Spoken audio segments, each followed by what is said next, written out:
Welcome.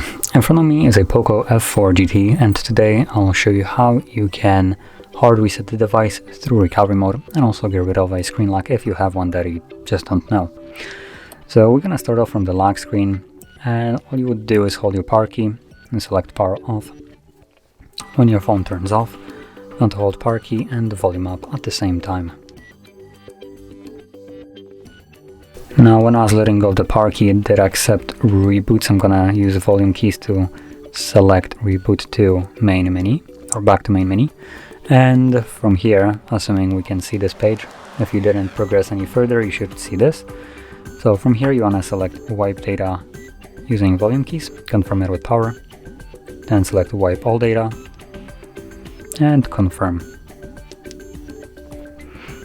And once it says data wipe successfully, you can go back by pressing power key, reboot, and reboot to system.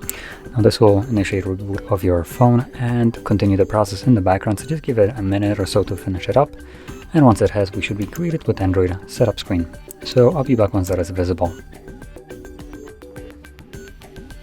And as you can see, now the process is finished and you can set up your device however you like. So if you found this video helpful, don't forget to hit like, subscribe, and thanks for watching.